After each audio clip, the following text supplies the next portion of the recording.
High, তোমার নাম কি সোনা? আমার নাম তানভি বিশ্বাস। তুমি কি কাট করবে? মাশরুম কাট? মা তো বললো মাশরুম কাট করতে।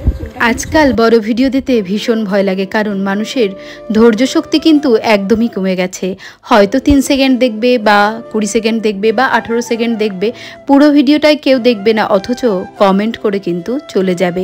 হে friends, welcome back to my profile. কেমন আছো তোমরা সবাই? আশা করব তোমরা সবাই ভীষণ ভালো আছো, আমিও ভীষণ ভালো আছি। দেখতেই পেরেছিলে তোমরা তানভীর কত বড় হেয়ার, আর এত বড় হেয়ার, আর হেয়ারটা কিন্তু খুব সুন্দর। ও চেয়েছিল ছোট করতে, আর ওর মাও বলছে ছোট করতে, যাতে বাঁধার কোনো রকম কোনো সমস্যা না থাকে। অথচ ওর মা কিন্তু কষ্ট পাচ্ছিল, তার কারণ হেয়ারটা কিন্তু সবাই ভালোবাসে, আর আমি তো ভীষণ ভালোবাসি। যদিও আমার হেয়ার পরিমাণে কম, তবুও চলো, হেয়ারটা না থাকলে কিন্তু লুকটা কিন্তু মানুষের ঠিকঠাক লাগে না। আর এদিকে দেখো, যেহেতু আজকে ওর একটা ট্রান্সফরমেশন লুক চলছে, ওর লুকটা কিন্তু একদম নতুনভাবে ক্রিয়েট করার একটা প্রচেষ্টা চলছে। তো ফাইনালি ব্যাক সাইডে কিন্তু আমি হেয়ারটা অনেকটাই ছোট করে ফেলেছি, এবং এয়ার সাইডে আমি একটু ফিনিশিং করছি। তোমরা যারা চাইছো বেবিদের এই রকম হেয়ার কাট করতে, অবশ্যই কিন্তু আমাদের সাথে যোগাযোগ করতে পারো।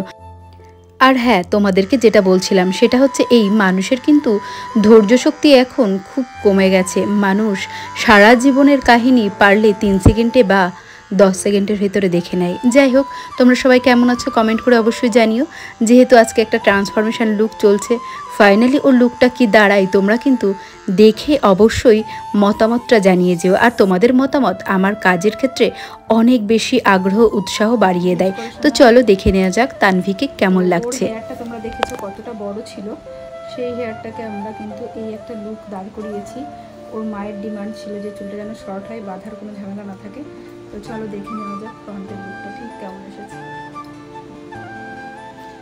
কি নাম জানো শোনো তোমার? তানভি বিশ্বাস। তানভি, তোমার পছন্দ হয়েছে? হ্যাঁ।